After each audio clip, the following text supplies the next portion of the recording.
cancer or are close to someone who has cancer and feel the full weight of its truth. The dreadful diagnosis is kind of dangled before your mind every time you have an unexplained pain or lump, every time you go for a routine preventive examination, every time your doctor says, we need to run more tests. You're thrown into this tailspin of fear and anxiety and worry and catastrophizing. And then you wait. The days and nights seem interminable. You've tried to divert yourself from thinking about it, but it seems to creep into your psyche no matter what you're doing. It's like a sky darkened as a tornado forms and prepares to unleash its terror. Then you find that your worst fears are true. You do have cancer. Your heart sinks. No, it seems to stop altogether. All the waiting and worrying about the results has still not prepared you to hear those words spoken out loud. You're stunned. You don't want to believe it's true, and yet you now know it is true.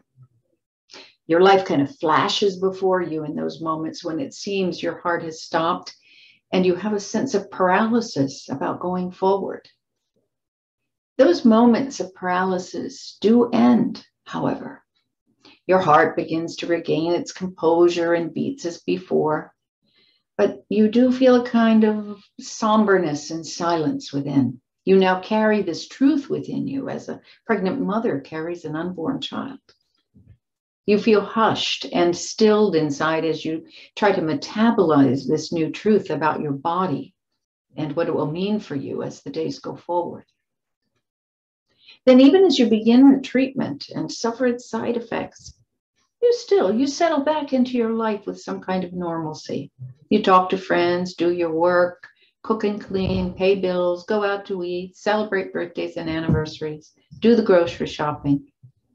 But inside, that truth of cancer is now always with you, along with hope that it will be cured.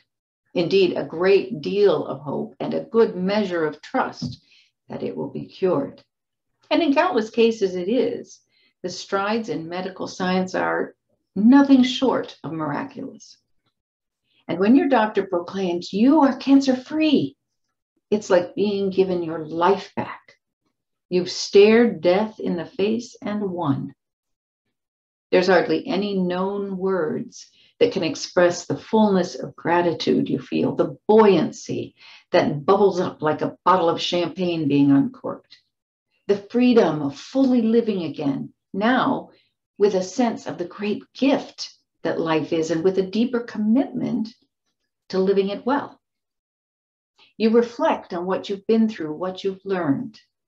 You even feel a deeper compassion and care for other cancer victims, knowing firsthand what the reality of their story must be like. But not all cancer is cured, is it? After seemingly endless rounds of chemotherapy and radiation and this steady practice of trying to stay positive, it's clear that the cancer isn't going away. It may, in fact, be spreading. The terror that you felt when you were first diagnosed is not the terror you feel now. Instead, the black cloud has landed and squashed your spirit. You're tempted to give up, call it a day, just live out your remaining time with whatever peace you can muster. Of course, those who love you continue to encourage you and assure you that there is still hope, and you want to believe them, but you find yourself thinking more about the end of your life, when cancer has completed its destruction and taken away your life. You wonder how to spend your time, who to spend it with, what relationships need repair, and how you want your life to be memorialized. You begin making other internal shifts, going from outer to inner, thinking more, praying more, being silent more. A new miracle begins to occur. You thought the miracle would be the eradication of the cancer. Now you realize the miracle is this moment and all that it holds. Hardly without noticing it, you begin to experience gratitude more deeply than you ever have. And the gratitude is expressed in ways that inspire others. Those around you begin to be profoundly shaped by your witness. They realize that death is more imminent for you now than for them under the ordinary circumstances. Yet you have a peace and equanimity that eludes them. You have a grateful heart, even knowing that life is nearing its end when they're still complaining that their coffee isn't hot.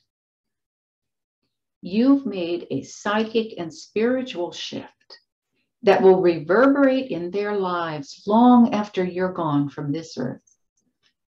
You are fully living now as you prepare to die.